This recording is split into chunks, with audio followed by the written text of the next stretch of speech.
@MARI41228. Aujourd'hui, Twitter, j'ai passé une demi-heure avec Colette, 83 ans.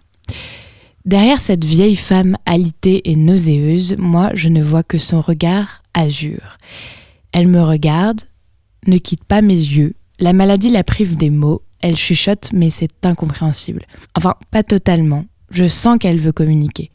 J'observe sa chambre, ses photos de voyage, New York, l'Égypte, l'Afrique, le Canada. Je découvre une femme sublime, amoureuse et heureuse. Je comprends ces choix de femme.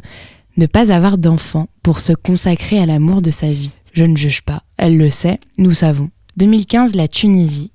Une plage, une baignade et cette mer qui la privera à jamais de celui pour qui elle a consacré sa vie. Le choc, la détresse, la solitude et cette mémoire qui fait défaut. Une entrée en EHPAD, peu de visites. Cette beauté qui peu à peu disparaît dans le miroir. Janvier 2018, son choix est fait, elle décide de ne plus manger, plus parler, de ne plus lutter. Je suis là assise près d'elle, je lui tends ma main, elle l'agrippe. Je lui caresse la joue, elle ferme les yeux. Je ne vois pas la vieille femme à la bouche pâteuse, à la langue rôtie, au menton poilu. Non, je vois Colette. Je la vois dans ses yeux bleus profonds. Je connais ses goûts musicaux. Nous écoutons ensemble la chanson des Vieux Amants de Jacques Brel. Sa main me serre plus fort. Une larme coule sur sa joue, sur la mienne aussi. Le temps s'arrête. Je caresse à nouveau sa joue et je lui dis combien je suis émue de ce partage, mais aussi heureuse de cette rencontre. Nous nous regardons en silence. Je lui dis combien c'est une belle femme. Elle me sourit.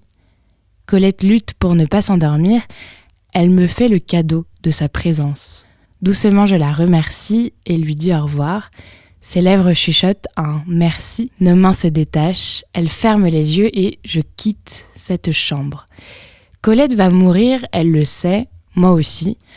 Mais ce soir, je suis si riche de ce moment et du cadeau qu'elle m'a offert. Regardez nos vieux. Ils ont besoin de nous et nous tellement besoin d'eux. Ce soir, je ferme les yeux et je revois son doux regard. Je suis émue, mais c'est pour ça que j'ai choisi mon métier, pour cela que je suis fière d'être infirmière. Cette rencontre fut brève, mais intense. Nous étions connectés malgré cette maladie d'Alzheimer. N'oubliez jamais que derrière ces petites vieilles et vieux, il y a des hommes et des femmes, des histoires de vie parfois dures ou magnifiques. Et surtout, n'oubliez pas que c'est à travers notre regard qu'ils retrouveront la dignité et le sentiment d'être, tout simplement.